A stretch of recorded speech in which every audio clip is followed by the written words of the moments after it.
자, 오늘 우리가 함께 나눠볼 이야기는요. 역사상 가장 강력했지만 어쩌면 가장 비극적이기도 했던 한 영웅, 바로 삼손에 대한 이야기입니다.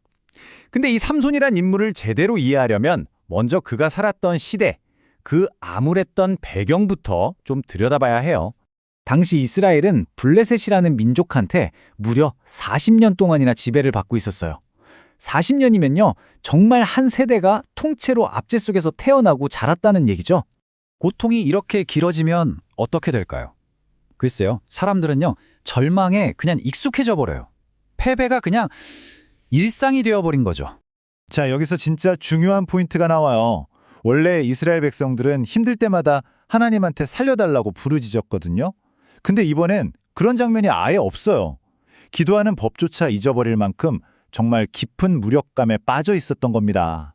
바로 이렇게 아무 희망도 보이지 않는 상황에서 하나님이 먼저 움직이십니다.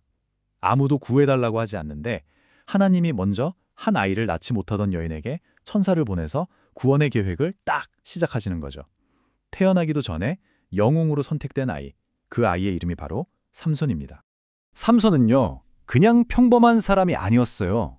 태어날 때부터 나실인으로 구별된 사람이었죠. 나실인, 이게 무슨 뜻이냐면 말 그대로 구별된 자라는 뜻이에요. 그러니까 평생을 하나님께 바치기로 서약한 아주 특별한 존재인 거죠. 그의 정체성은 이 세 가지 서약으로 딱 정해져 있었어요.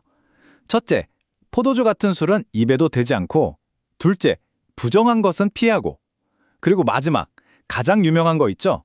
바로 머리에 칼을 대지 않는 거. 여기서 중요한 건 이 긴 머리카락이 힘의 원천 그 자체가 아니라는 거예요. 이건 하나님과의 약속을 상징하는 표시였을 뿐입니다. 자, 시간이 흘러서 이제 성인이 된 삼손의 이야기로 넘어가 볼게요. 하나님의 영이 그와 함께하면서 정말 어마어마한 힘을 주셨거든요. 근데 안타깝게도 그의 관심은 처음부터 좀 엉뚱한 곳을 향하고 있었어요. 그의 힘이 어느 정도였는지 한번 감 좀 잡아볼까요? 어느 날 길에서 사자를 만났는데 그냥 맨손으로 염소 새끼 찢듯이 쫙 찢어버려요. 이게 말이 되나요? 정말 상상을 초월하는 초인적인 힘이죠. 그리고 또 한 번은요, 단 한 번의 전투에서 무려 1000명의 블레셋 사람들을 쓰러뜨립니다. 1000명이요? 근데 뭘로 싸웠는지 아세요? 무슨 대단한 무기가 있었던 게 아니에요. 그냥 길에 굴러다니던 나귀 톡뼈, 그거 하나 들고 싸운 겁니다. 이쯤 되면 확실하죠.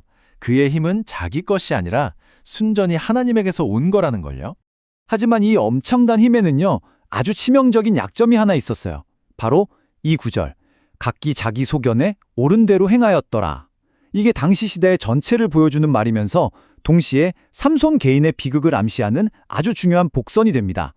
바로 이겁니다. 이게 삼손의 인생을 관통하는 핵심 갈등이에요. 하나님은 그를 민족을 구원할 해방자로 부르셨는데 정작 삼손의 입에서 나오는 말은 항상 뭐였냐? 그 여자가 내 눈에 좋으니.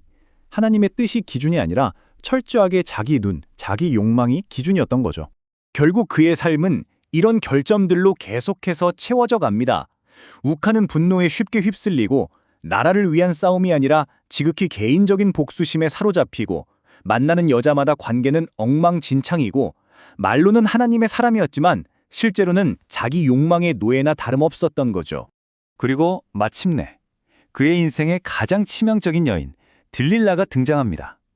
이 소래골짜기에서 만난 그녀는 삼손에게 마지막 시험대였고 결국 그의 몰락을 가져온 장본인이었죠. 블레셋 지도자들한테 어마어마한 돈을 받고 매수된 들릴라가 이제 집요하게 파고들기 시작합니다. 대체 당신의 그 엄청난 힘의 비밀이 뭐예요? 이건 단순한 질문이 아니었어요. 그의 정체성, 그 근원을 노리는 아주 치명적인 질문이었죠. 삼손도 처음엔 장난처럼 3번이나 거짓말로 받아넘겨요. 하지만 계속되는 유혹과 졸음 앞에 결국 무너지고 맙니다. 여러분, 이건 그냥 비밀 하나 알려준 게 아니에요. 자기 정체성, 그 나실인의 서약을 자기 손으로 그냥 내던져버린 겁니다. 그리고 성경에서 가장 슬픈 구절 중 하나가 나옵니다. 머리가 잘리고 힘이 사라졌을 때 삼손은 여호와께서 이미 자기를 떠나신 줄을 깨닫지 못했다고 해요. 힘을 잃은 것보다 더 큰 비극이 뭔지 아세요? 바로 이 영적인 무지함, 하나님이 떠난 것조차 몰랐다는 사실입니다. 블레셋 사람들은 삼손을 붙잡아서 그의 두 눈을 뽑아버립니다. 왜 하필 눈이었을까요? 이건 정말 끔찍할 정도로 상징적이에요. 평생을 내 눈에 보기 좋은 대로 살았던 사람, 그가 결국 그 문제의 눈을 잃게 된 거죠. 이제 삼손은 정말 인생의 밑바닥까지 떨어진 겁니다. 눈먼 노예가 돼서 맷돌이나 돌리고 적들의 조롱거리가 됐으니까요. 그런데 말이죠. 바로 그 절망의 감옥에서 그의 머리카락이 다시 자라기 시작합니다. 아직 하나님의 은혜가 완전히 끝난 게 아니라는 그런 작은 신호였을까요?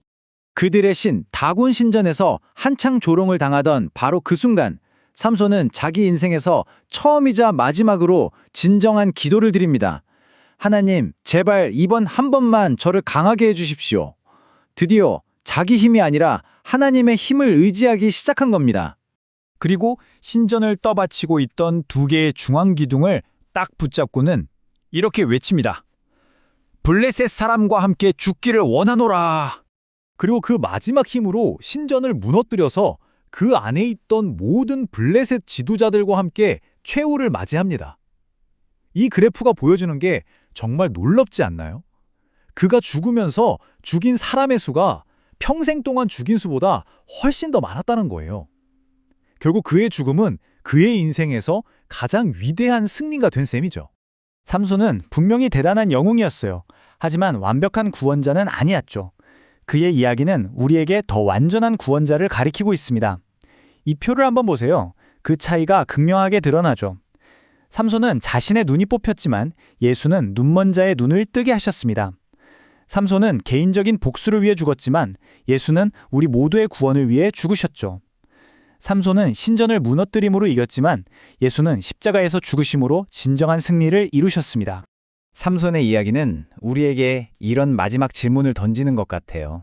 진짜 위험한 게 뭘까요? 약함일까요? 어쩌면 그보다 더 무서운 건 하나님이 나와 함께하지 않는다는 사실조차 까맣게 모른 채 휘두르는 힘, 바로 그 재능이 아닐까요? 여러분이 가진 힘은 지금 어디를 향하고 있나요?